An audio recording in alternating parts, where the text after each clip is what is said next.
Welcome to Darker Days Radio, and we are back with another Secret Frequency. I'm one of your regular hosts, Chris, and I am joined by David. Hi, David. How's it going? All right. It's hot and dusty as always. It's getting warmer in Sheffield. That's for certain. Isn't like you're going to have a heat wave as well this weekend? I saw. Yeah, it's been like 22 degrees here, so degrees centigrade because we use proper measurements. None of this freedom stuff. Or closer to 400 Kelvin if you really care. Just about. Yeah. And, I dream of 22 degrees. I dream of that. Yeah, and we've just put out the audio and video for Old Gods of Appalachia, the RPG by Monty Cook. So check that out. The next edit of that will go up after this episode, so 2 weeks. Likely, unless I get in a Realm of Fire episode before then, which I think I will, because I've got so much stuff to talk about about MK4 War Machine. I bloody love it. It's like a warm blanket of wargaming. Anyway, and what else can we say? UK Games Expo, you're off there? Yeah, UK Games Expo is coming up at the end of the month. That'll be fun. It's one of the biggest games expos in the world, and is based down in Birmingham at the NEC. I think this is the second year that I plan to go to since the pandemic. So it should be very busy this year. Lots of interesting things there to catch up on. I'll try and record some interviews, get some video, get some photos. I've got new lenses for my camera, so I can do tons of shit. So I'm quite excited about that. There was something else interesting I was going to say. Obviously, that means Gen Con is on the horizon as well, because that's like August. First week of August, yeah. First weekend of August. Yeah. And then that'll lead us into, and then after that, I think the next one after that will be Dragon, which would be nice to go to. It'll be Essen Spiel. That's like the big. The big one. If you've not got a hotel already, you're not going to get a hotel. No, exactly. Luckily, if I was in Europe, I have a friend who lives not too far away, so I could stay with them. Essen Spiel's easy. It doesn't, because you can literally, because having lived in Germany, Essen Spiel is dead easy. Like, you don't need to be in Essen to easily commute there. You could be in Dusseldorf. You could be in Bochum. You could be anywhere along that train route in the Ruhr and easily commute. It's really, really into simple. Because it's cheap. And they're reliable trains. Yeah. Despite the fact that Germans consistently complain about the train system, they have no idea. They have no idea. So that's the plan. So David, what are we talking about for this Secret Frequency? I mean, I'd love to talk about Eurovision in the sense of I am glad about the results. I'm very glad about the results. I paid no attention to it because fuck the politics behind it. But... Yeah, I paid attention mainly for the bands that were making a stance that I felt were obviously selected before events occurred, and therefore got dealt a shit hand. And who have obviously made it a platform. So good on Ireland is all I'll say. Good on Ireland. I was well happy with the Ireland song. I need to listen to the Croatia song because apparently that's about Croatians. Oh, the lyrics to it are brilliant. They're just like they hit you right in the heart. They're brilliant. Anyway, the Secret Frequency is topical. Topical, yes.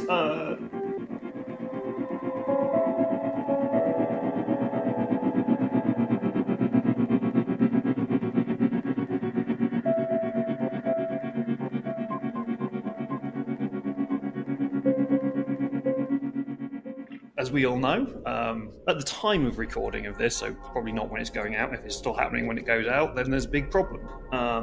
But we've got a big solar storm happening right now. So I thought, well, let's have a bit of a chat about that. It's vaguely something I know about, kind of related to my research field on a very different scale, but yeah, I thought we'd delve into what causes them and how we can have some fun in games, look at the mythology behind them and the science and what happens to the god machine when it gets turned off. We're currently going through one of the biggest solar flares or coronal mass events that we've had in quite some time. That it's at least the largest since like 2005, from what I can see, maybe even bigger than that. And I'm guessing you've all seen, like, my social media for the last couple of days has just been rammed with absolutely stunning lethal pictures of the sky doing pretty things. So there's that. But this is not the biggest. As I say, it's one of the largest we've seen for quite some time, but it's also not the biggest that's ever been recorded. We've got a very specific event where we kind of, I suppose, discovered these events, or kind of worked out what they were, and it's known as the Carrington event. And this is from 1859, discovered by, I think it was Richard Carrington. Is that his name? Richard Christopher Carrington and Richard Hodgson, two British astronomers, September 1st to 2nd. And it's kind of the largest event that's ever been recorded, and it was the first event that has ever been recorded. It was on the order of a couple of microtesla in strength, which, as someone who studies magnetic fields, that's kind of scary in atmospheric and in astrophysical senses. We're usually looking at very much smaller levels than that. Much smaller. So this was quite a big one. And it caused major problems at the time. So caused large portions of the telegraph system across Europe and US to fail. So communications kind of dropped across most of the Western world, and a lot of it caused fires. There's a lot of damage caused from this. So it was quite important. There was records of this solar flare all the way down to southern Mexico, China, southern Japan. So you're looking almost to the equator. So it's almost covered the entire world, and usually it's only concentrated around the pole. And we're seeing the same kind of thing happen at the moment. Like, I live in a town called Morelia, which is just kind of, it's not central Mexico, it's a little bit further south than central Mexico. And if I'd have gone up into the hills, I could have seen it, but the hills are on fire at the moment, so I didn't really want to go and get myself burnt to death.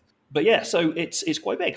But why was the Carrington one even bigger? Well, there was a solar flare a couple of days beforehand on August 29th, and there was an aurora caused by this, and it's thought that this cleared out a load of the interstellar medium that allowed then the Carrington event to be bigger and hit us. So what is a solar storm?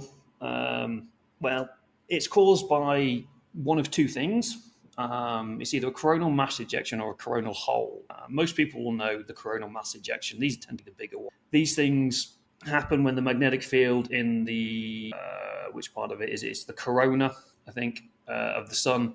It spits out part of the magnetic field, and then the photosphere kind of cuts it, or the field lines snap. Yeah, that's my understanding, because isn't it like associated with sunspots have like incredibly tightly bound magnetic field lines, which are like, you've got to think of them like isobars of weather. So the change of magnetic density, energy is like increases dramatically as you move through them, and then, as you say, along those field lines, charged particles are moving, and being constrained, and then, as you say, they snap, which is they release, and then it throws all that. Literally, it throws all that shit out into space. Yeah, it throws a small portion of the sun into space at incredibly high energies. So, like, if you imagine, we've all done this as a kid, and in science classes, you get a magnet and you put iron filings at one end of the magnet, and you see the loops, and you can see where the field lines are. It's like that, but on the scale bigger than Saturn and bigger than Jupiter. These loops are absolutely fucking massive, and they snap and they throw out charged particles, electrons and protons, pulled out from the surface of the sun, even though there's no surface of the sun. Most of these don't tend to hit the Earth. So we're kind of lucky, thankfully. But luckily, the Earth also is quite safe, unlike Mars. Mars is generally fucked. But the Earth, we have a molten metal core of iron that spins, which creates us a magnetic field. And that kind of protects us from it. So if on the odd occasion, like we're seeing at the moment, these ejections do hit Earth, our magnetosphere protects us, which is quite nice. But as a result of that protection, because it's a magnetic sphere, a magnetic bubble, a magnetic force field, whatever you want to call it, and it interacts with charged particles. The charged particles then interact with the field, and they kind of get dragged back into the Earth. And then they do something fun.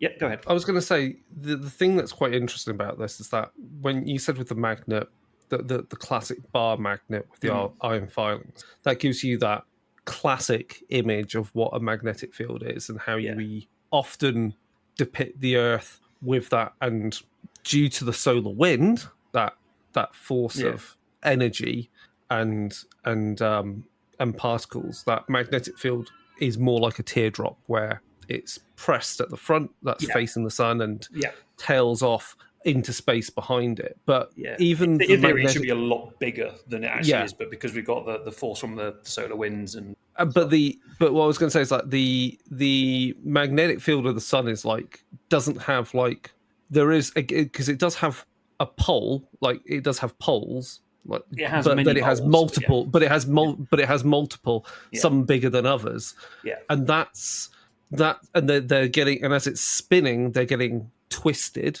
And I think Jupiter has this a bit, doesn't it? Where they're twisted up. And then on top of that, because therefore the sun has a massively complex magnetic field compared to the Earth's. But even the Earth has a more complicated field than we know. Because there's also I was going to say there are like points on the Earth where the field is flipped. Yeah, or weaker. So there's like the South Atlantic anomaly is one of these dents which does weird things to satellites or something. I'm not. It's the as much as it's. I'm doing this very very basic here, basic science. Like I do magnetic fields on galactic scales. That's my research. So small scale solar stuff. I never had to deal with magnets because chemistry doesn't really give too much of a toss about magnetic fields unless you're doing NMR. The usual comment is in astrophysics is you throw magnetic fields in and it all goes wrong. And it tends to, and this is kind of what you see when you look at the Earth. Like everyone, as you say, you've got that stereotypical image of the Earth is a bar magnet, but we do have these regions where it's stronger, where it's weaker. It does the whole field will flip every couple of thousands of years, tens of thousands of years. I can't remember. It's geological scales. Yeah, so. It's time scale. It's geological time scales, but it flips, and there's a thought that it's going to flip within the next couple of 100,000 years or something. Small time scales. The flipping of the magnetic field. Isn't that a plot point of the really shitty 2012 disaster movie? I think it is. Is it? Yeah, basically they combine in that the fact that the Mayans, of course. Oh, good. Yes, because it's all that crap, isn't it? No, that there's a magnetic field flip that's going to occur, while also a big solar storm. All the planets are in the correct alignment with the galactic alignment. Again, what a load of bullshit. No. And because of this, muons, because we have to choose some particle that's able to do penetration past everything that electrons can't do.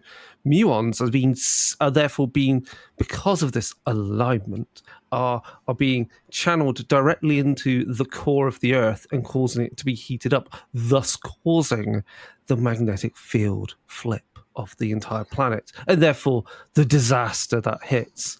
Yes. Yeah, I'd be I'd be more worried about the alignment of the planets with the galactic plane than the Earth magnetic field flipping, because that means our entire solar system has shifted. The planets don't align with the plane of the galaxy. Like it's kind of like a 60-degree angle, I think, to the galactic plane. So if we're suddenly all in line with the galactic plane, our solar system has been hit by something, which is a much bigger concern than a magnetic field flip. But anyway, so where were we going? We're talking about magnetic fields and how they're terribly complicated and they snap, causing an ejection. Yes. Oh, yeah. We got to the point where the electrons were hitting the Earth's magnetosphere. So we're talking about the squashing of that. So when the ejector from the sun hits the magnetic field of Earth, the particles ionize in the atmosphere. So you throw protons and electrons at particles in the atmosphere, like molecules. I'm trying to remember my words here. They're called molecules, and this basically gets to my kind of area of expertise, kind of, because that's basically what you were a quantum getting. Chemist, really, weren't you? I'm a quantum chemist. Yeah, this is all about electrons electrons and how they're basically they electrons have. In a very simplistic way, electrons don't go into the whole quantum. Electrons have electrons form shells around atoms, and when an electron gets hit by a high energy particle, so one of these, we'll call it these high energy solar particles. It can also be things like cosmic rays, all that kind of shit. And this is also the principle behind how we had neon lights back in the day, where we had gases in tubes that we put an electrical charge through. So what's happening is an electron in the shell of an atom in a molecule, these molecules being oxygen, nitrogen, those are the two that give us the colors that we have the aurora, get excited. That basically means it has more energy. Therefore, it has to move into a shell further out around the molecule, around the atom, to still be bound. So think of it in the terms of putting more energy into a guitar string, and it has to vibrate more. And the only way for that to work is it has to actually occupy a higher shell to kind of fit in that space and be bound still. And then what happens is that electron loses that energy. It collapses back onto its original shell, where there was a hole where it should have been, does that. And the way it loses that energy is by a photon or light. So again, this is the whole principle behind fireworks. And so why fireworks have different colors is because we're igniting and putting energy into a reaction that causes things to fuse, combine, combust, but also in the same time cause electrons to be excited, and then they lose that energy as light. So in this case, oxygen gives us red, and oxygen gives us Oxygen doesn't give you red. I thought it was. Hang on, let's oxygen gives us. I read up on this like literally yesterday, but basically that's how we get our green and red colors in the aurora, or slightly pink colors. Is one of them is from nitrogen, and one of them is from oxygen. I think nitrogen is red for some reason. I've got that in my head. I may be wrong. I've not done this kind of physics chemistry for a long time. It's chemistry. Lovely oxygen chemistry. Emissions are green or orange, red. Nitrogen is blue, purple, or red. Yeah. And then obviously depending on where this says. And then of course depending on where this happens in the atmosphere, blah blah blah, you're going to get some refraction, which gives you the lovely colors of the aurora. Yeah, and because this is kind of, it's not random. There are very, very specific ways that this happens, but for our human things, it looks random. This is how you get all of these wonderful wave formats and patterns we see in the videos and photos. One thing that people will have noticed as well, those of you that have seen it, is that when you go and look at it with your eyes, it looks very different to what happens when you look at it with on TV with a video camera, because it happens over quite some time. So all those wonderful wibbly wobbly things actually happen over a period of time, and it looks a lot more diffuse with the eye as well. It's not quite as distinct as you see on TV. Yeah, taking a photo is a slight fine art. Yeah. It's definitely something I want to try out in future. Now I know my wonderful lens I bought recently on my camera are quite good. I'm going to start doing some more nighttime photography, because I could literally drive 10 minutes out into the middle of into the moors, up on a hill, away from light pollution, and take some good pictures. Of course, God knows what else stalks the moors. There might be some alien big cats. That'll be fun. Well, you're not too far from Todmorden, and right. There's the alien encounter from, I think it was like 1970s. So you can go find some triangular shaped ships that abducted cows. Yeah. But that's a whole other story. So you've got here that it's the other form of solar event is a hole. So that's where it's not firing energized particles at the planet. It kind of does the opposite. Sucks them out. Well, it's not as violent. So whereas a coronal mass ejection is quite a violent thing, the field lines are basically kicked out of the coronosphere because of the turbulent violent motions within the plasma. A coronal hole is when the sun actually becomes a little bit cooler in a spot, which slows down the turbulence and doesn't weaken the field. The field actually becomes stronger. So because it's cooler, it allows the field lines to drift away from it. So we have this idea of what's called an ideal and a non-ideal MHD. The ideal magnetic field is purely tied to the flow of the gas. So whenever you see gas movements, the magnetic field lines follow the movement of the gas.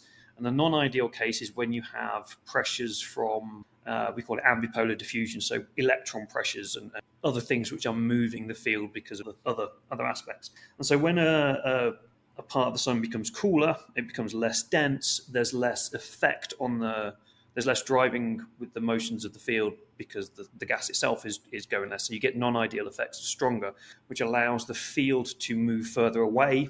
And then the photosphere can then snip the field lines because that is still rotating, and you'll get a much weaker ejection that will move a lot slower. So these are a little bit more common. It's like the difference then between it's sort of like having the difference between high pressure and low pressure in our weather sphere, where you've got these. So you've basically sent off. Sorry, just something in the background was kicking off. So it's kind of like sending off a. So you say it snips. So you've now got this region of a hole, this magnetic field bubble, I guess. Yeah.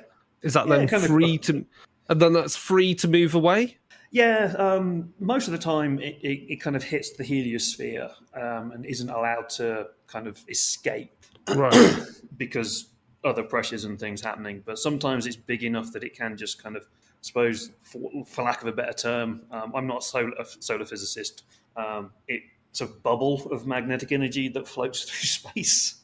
Yes, but I mean, so the point is that in the one case, you've got a bubble of a cloud of a stream of high energy particles hitting us. And on the other hand, you've got a zone of a lack of those particles, and therefore it's going to pull particles from other regions of space into it. But as you say, that process is less violent. Yeah, it's a much less violent thing. Just trying to see if there's any more detailed information. So obviously, as you look for a few more other elements, the main issue about all of this then is obviously when these events finally hit us on Earth. You've got these magnetic fields and you've got these ionized particles, and in amongst that there's a lot of different high energy particles, and other ones can be generated as high energy particles then interact with other things that they then hit. Is that you're going to obviously cause disruption with things that also deal with energy and magnetism, and the first port of call is going to be satellites. So we designed those to be shielded to some extent, but they're shielded for I guess what you would call everyday events. There'll be, and all the time we're being bombarded by radiation of some form. Our computers are doing it are having that happen to them by some form. And the problem is that when you get a lot of this happening at once, what's happening is when one energy particle is like hitting, let's say the memory in your computer, it's going to cause a flip, or it's going to cause a degradation of it. Yeah, that's all right because our computers are set up to correct those mistakes.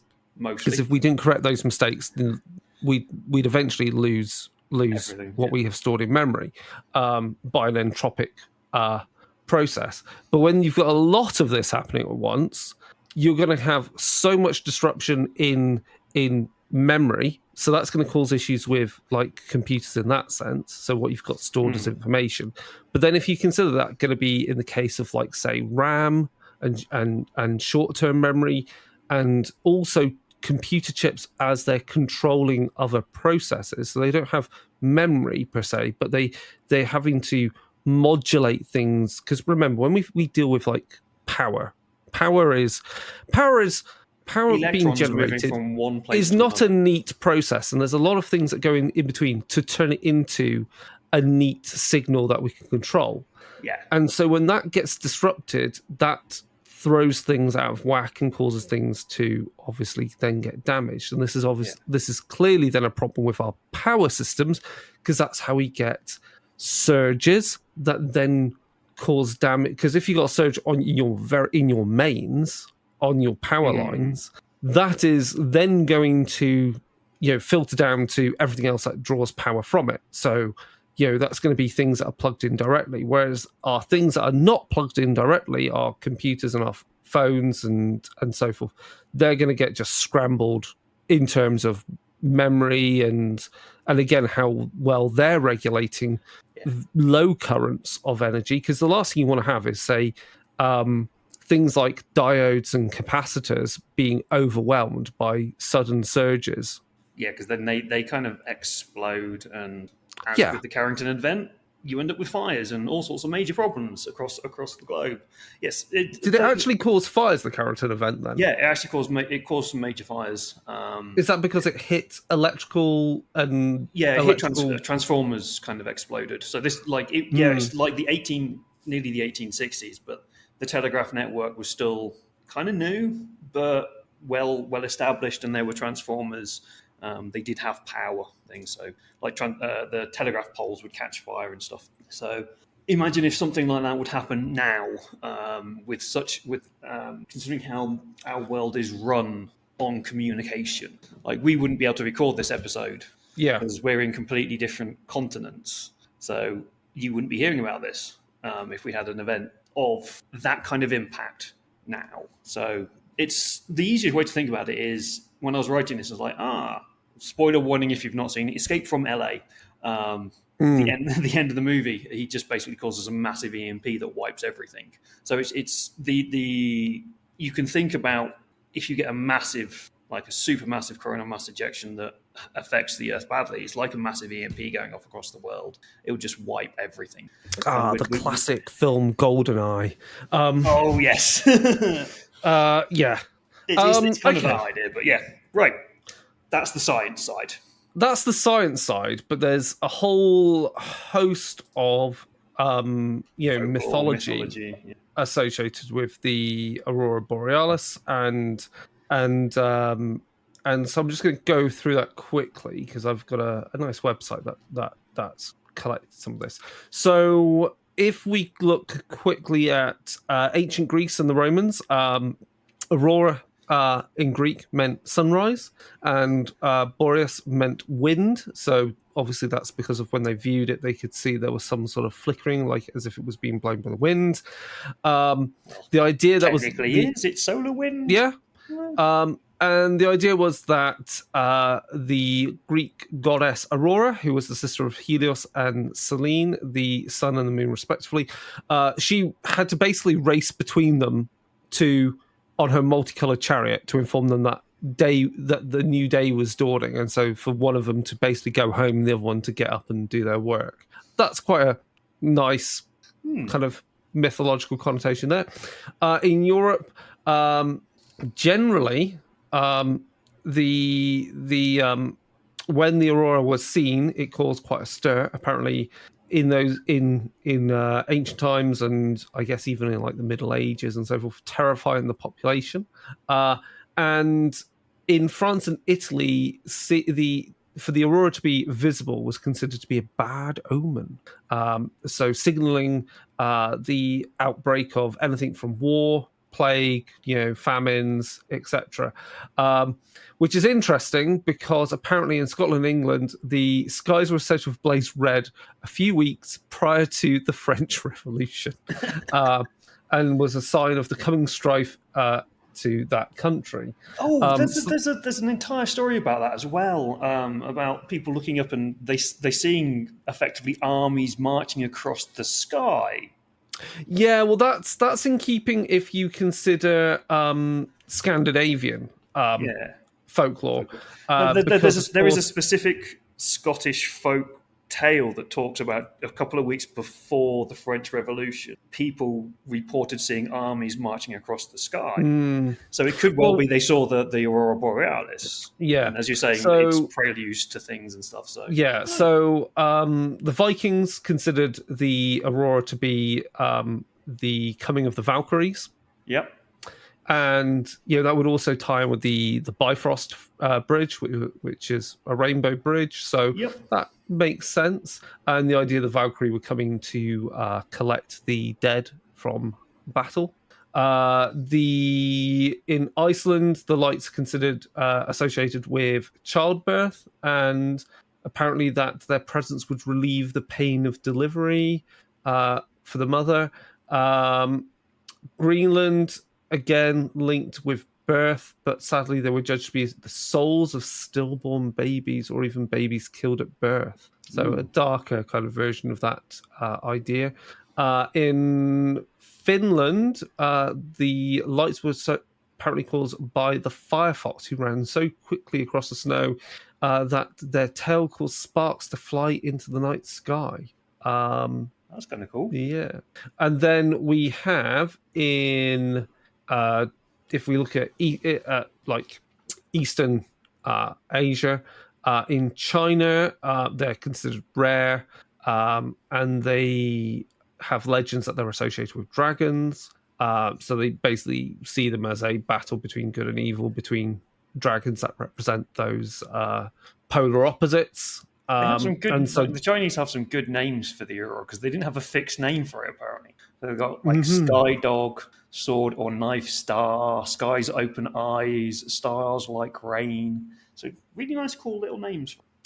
In Japan, again, an association, with childbirth, and that if a child was conceived under the Northern Lights, they would be blessed and have, good looks and intellect and, good fortune. Yeah. It's also seen as a pheasant in Japan. It's the red pheasant tail, which is a messenger from heaven. The natives of Australia, again, view them as gods dancing overhead. Again, because that fits in with the flickering streams, those kind of firelights. And then in North America, there's, again, quite a lot there.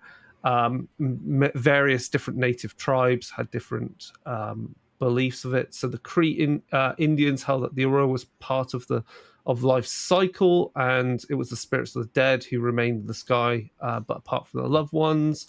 The Algonquin, I hope that's how that's pronounced, that they saw the Aurora as being created by light from a fire built by their creator.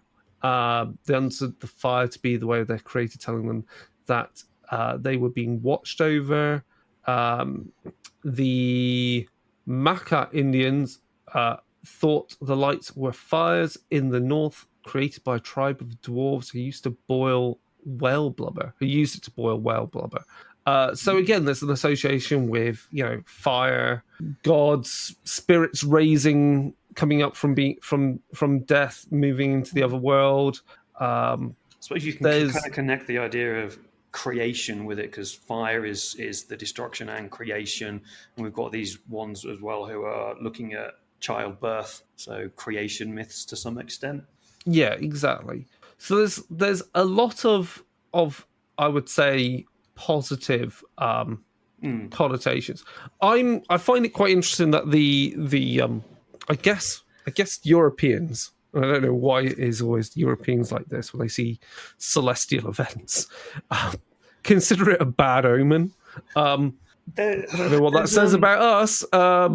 So I'm reading a book at the moment. I can't remember the name of the book now. I think it's something like Tending Sweetgrass, and it's written by a Native American, and they talk about the difference between the creation myths of animistic societies over the monotheistic version of Christianity. Whereas in like the animistic societies, Mother comes down, looks after us, the earth looks after us, tends us, and there's treating women correctly. And then the monotheistic Christian religion is just like, well, Eve, fuck off, you did the wrong thing, go walk in the desert.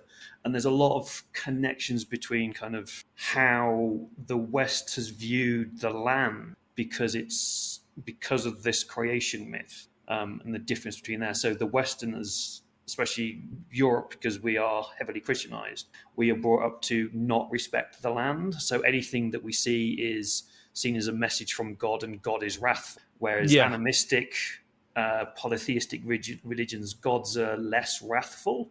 They're more seen as teachers. So it's maybe I'm just pulling things out of the air at the moment. It could be something to do with that kind of cultural upbringing. Even though we're not Christian, don't kind of believe that, we're still brought up in a Christian society. So yeah.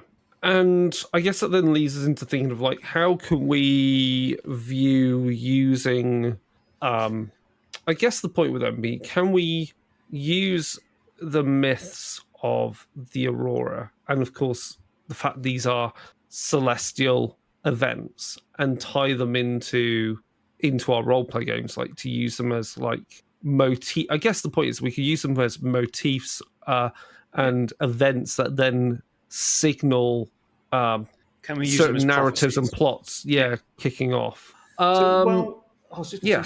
what was I going to say? Well, there's an easy thing as well, just so people are aware. It's not purely a Earth-based thing. So if you're looking at playing games like Wrath and Glory or other space-based games, Aurora happen on other planets.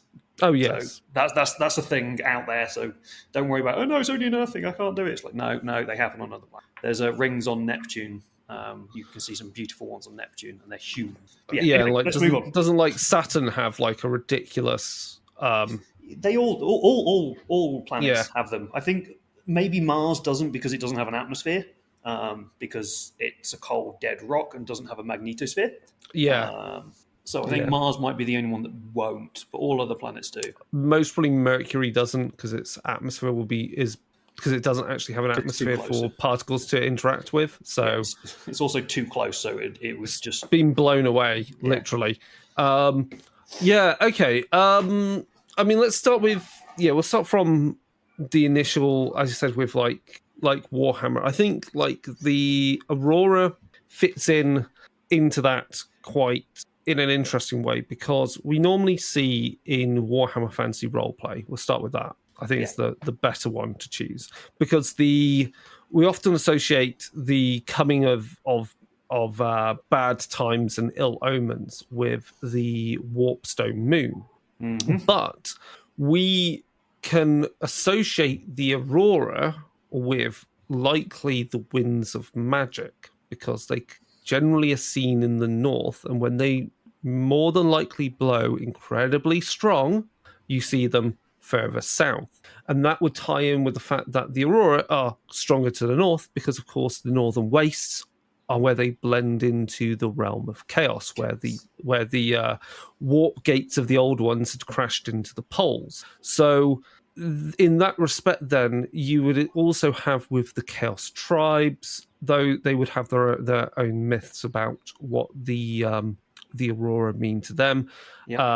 And also when they're blowing strong, you could also consider events like, say, when the Aurora are seen in the skies above the Empire. You could also imagine that then literally flying down out of these would be the demons of chaos, Tzeentchians. maybe even Tzeentchian ones in particular. Yeah. That seems the most appropriate way for Tzeentch's agents to manifest in the world, is maybe a lot on the Aurora. I think that seems that's quite a terrifying thing. Yeah. Like you see this event, this magical thing in the sky that looks beautiful, and then out of it you realize it's almost like a tear in the sky, in reality, yes, to the realm of chaos.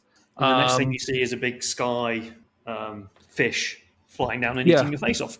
I can't remember exactly what the the lead up to Storm of Chaos was the big world campaign, one of the first world campaigns that Games Workshop did back in late 90s, early 2000s when we worked for Games Workshop. Yeah. But that's kind of, you can imagine setting that up quite easily with villagers seeing the northern lights and the winds of chaos changing, and then you end up with Archaon marching on the Empire and then getting headbutted by an orc. Yes. So that's quite a good one, I think. And then you would have, I mean, obviously then it's quite different for Wrath and Glory and 40k RPGs in general, because like you've got, as I say, many different worlds you're gonna have, but again, you could work in some of the mythology into how those local communities view the Aurora. That might be how they tied view to then the Emperor as well, because each world will have their own different Emperor cult. Is he a god of the sun? Is he not? Exactly. So they might associate it with the Emperor. There might be chaos cults that also have their own beliefs about what the Aurora represents. And then on top of that, the Aurora would be the Aurora is kind of polluted though in that respect for worlds that are maybe close to the Maledictum. The Secretix Maledictum, the Great Rift. So again, you can play into that with when the Aurora blows strong and then combines with the Great Rift, it creates a particularly strong, route for demons to enter the world or similar. But I think you could take this completely a different way, remove chaos from it, and go Tyrannid. You like if you've got a Gene Stealer cult. On a planet, they could associate it with the arrival of the Great Sky Mother. It's not Sky Mother, whatever it is. And the actual Aurora that you see is the portent of the disturbance in the warp that heralds the arrival of a Tyrannid fleet. That is good. I guess the whole host of the Tyrannids would cause both warp and local electromagnetic disturbances. And I think also, isn't it how like Tyrannid space travel is along gravity channels between stars? It's not warp based. No, it's not warp based. It's somewhat different. So that's a way possibly you could tie in these coronal mass ejections might be related to Tyrannids manipulating magnetic fields on literally interplanetary, interstellar levels. Stellar levels, it'd be a fun thing to explore. It's just kind of throw the idea out. It doesn't always have to be connected to chaos. There are other ways you could do it. I'm assuming the orcs could have a lot of fun with green glowy sky effects. Oh yeah, that's totally the war. And then in I guess you could take the same route in Soulbound, whether it's related to chaos. It could be seen I guess it's less associated with Sigmar because Sigmar's symbol is the twin-tailed comet. So it could be seen as a bad portent though of maybe something Tzeentchian. So that's all kind of good fun. You have to think carefully, I think, with Soulbound because of the cosmology and the way that I'm going to call them the planes exist. They're not technically worlds in a solar system. They're different planes. So you could have some fun creating reasons why. And I think the easiest one is the Tzeentchian effect. Though you could have Aurora represented, related to how magic is blowing out of the realm gates.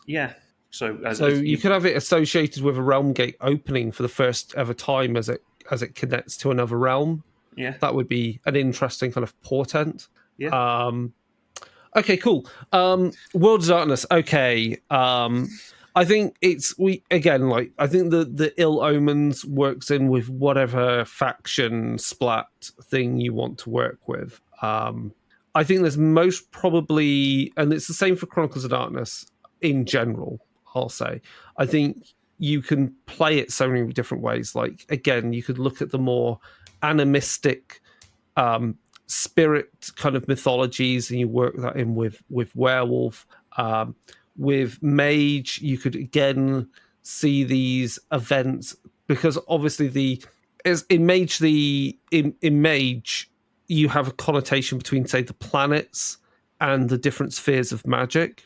So the sun is therefore kind of like this central thing about all things orbit. So for that to be then blasting energy at the world, could cause, you could look at it, say, meaning that different, depending upon the type of magic user they are, how their paradigm and so forth, they may see their magic enhanced in particular ways or degraded in other ways. Because I guess the sun would be quite related to prime, and prime is like the very essence of magic, like the thing that things are built from. I could see the is it the technomancy having a lot of Technomancy fun would hate it. Yeah, it's like, oh shit, nothing works. What? Void engineers would be obviously in Mage the Ascension would see it possibly as a sign of something not working correctly in their understanding of the universe. Maybe you could also look at it as in particular Werewolf the Forsaken. You could see the Aurora as a way of related to how spirits that are particularly associated with the sun become more empowered and start to cause imbalance in the world.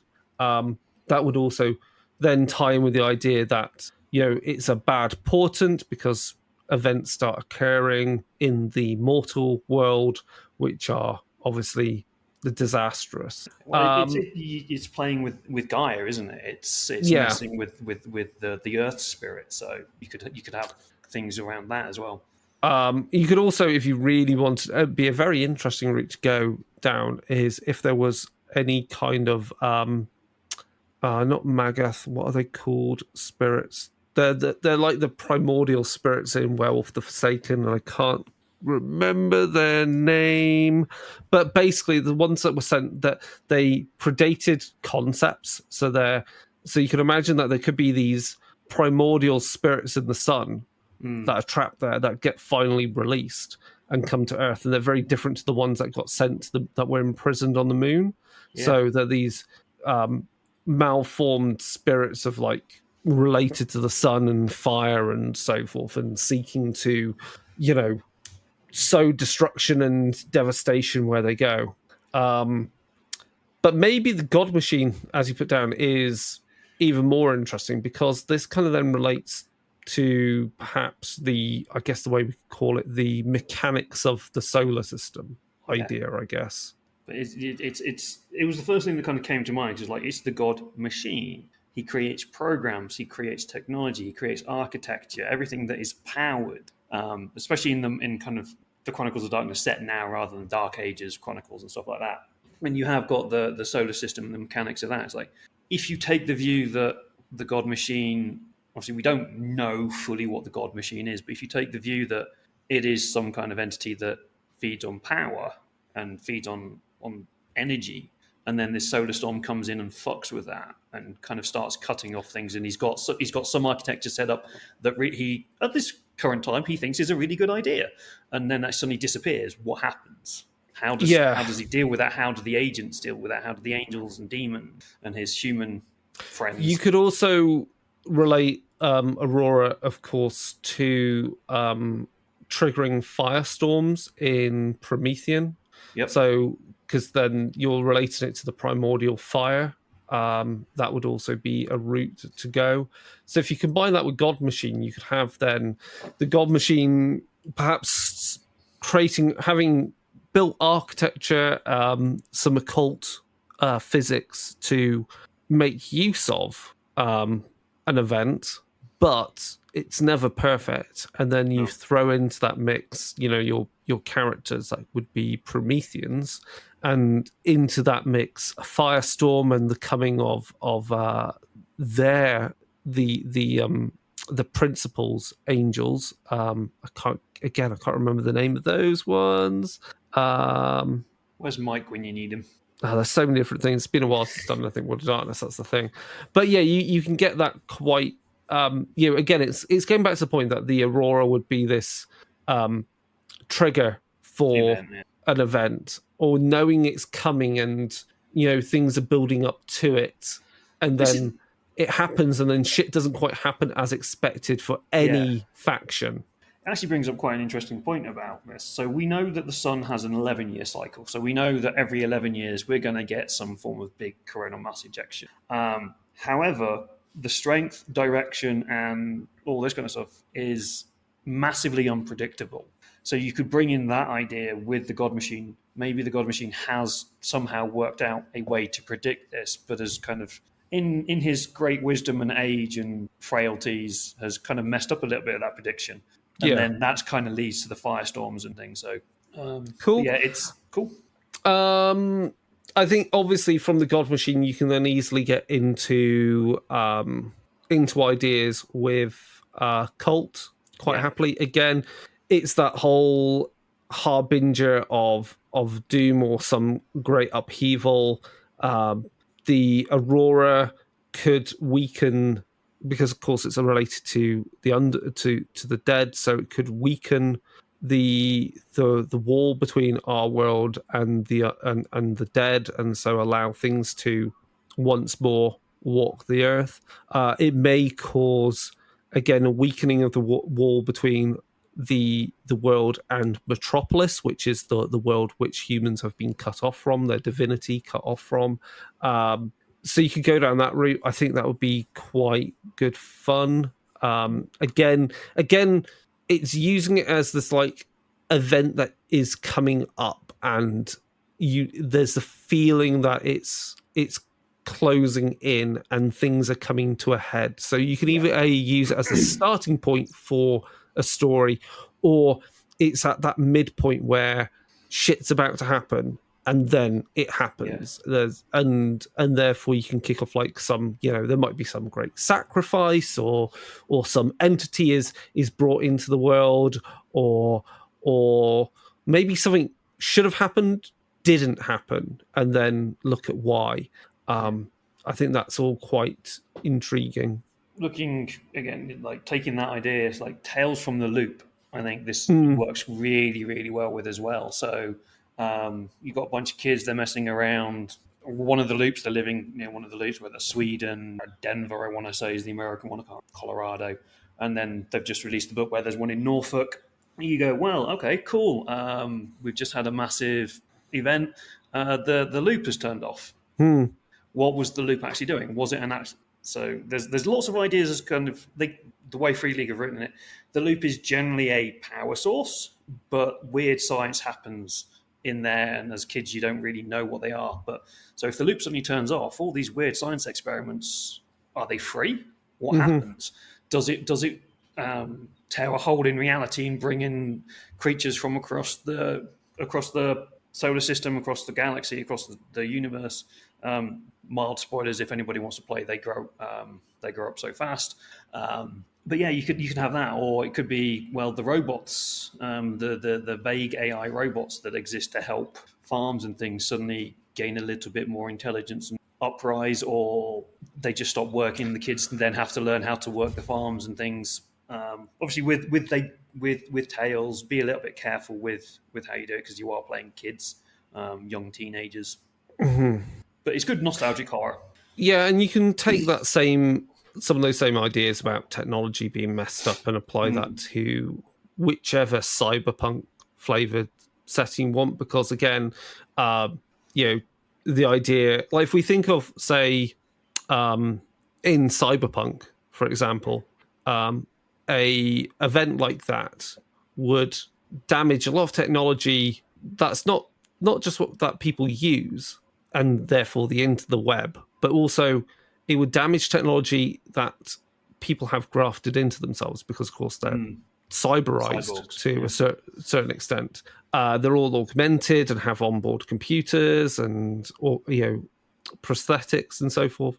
And then on top of that, going back to your idea of the robots gaining a bit of sentience, of course, in Cyberpunk, there are all the rogue sentient AIs out on the web, which are held back by the black wall. So the black wall is the thing that makes the web safe to use, but the black wall in itself is a sentient AI.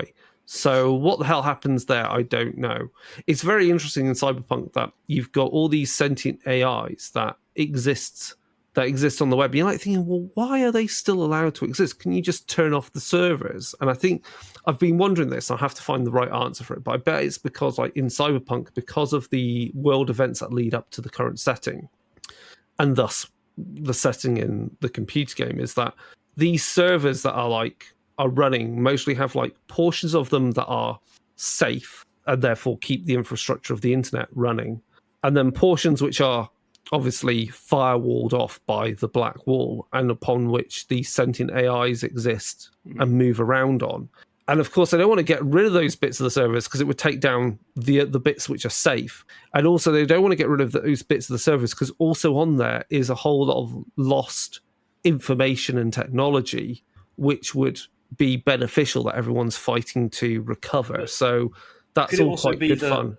Because some of the way that the modern internet runs is things only exist on people's computers.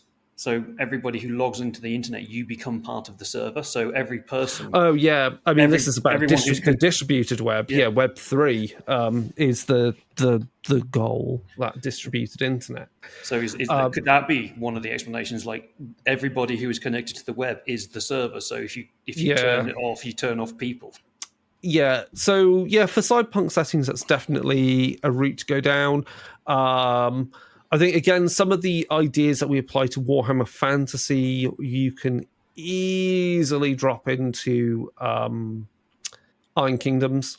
Yeah. There are, again, great events that occur and bad portents. You could easily see, again, relate the Aurora to openings of gateways to other realms, which allow in demonic entities, or into Urken, where the Grimkin could come through upon. Oh yeah, that'd be cool. Relating the Aurora to Grimkin would be fun.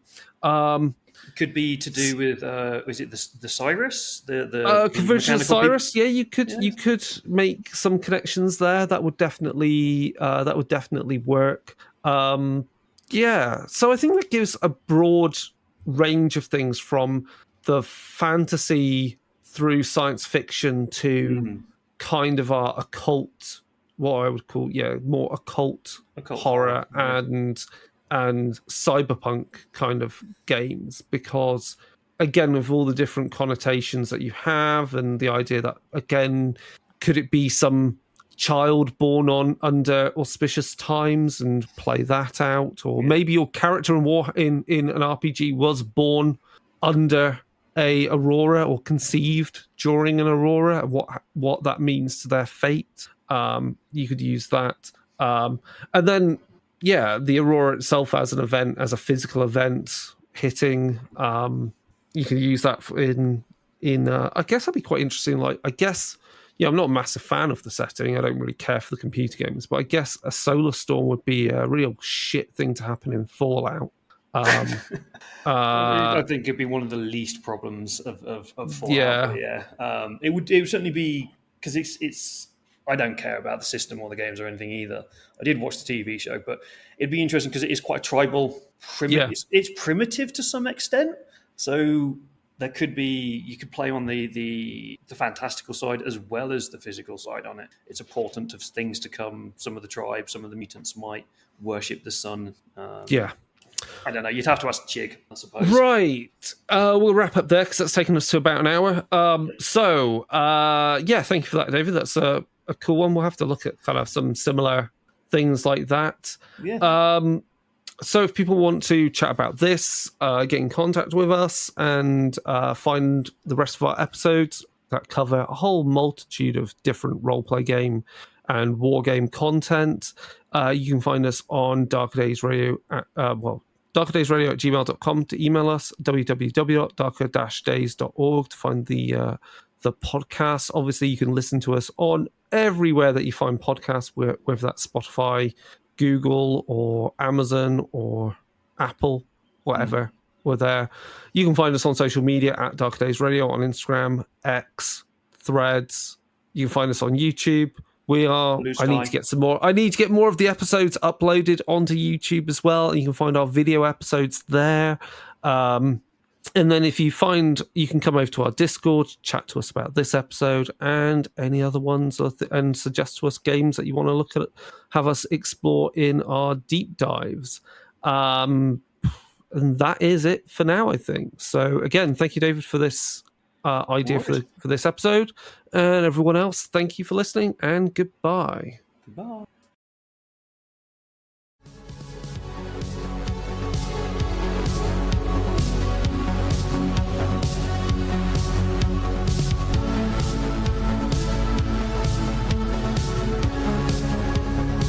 This has been an episode of Darker Days Radio.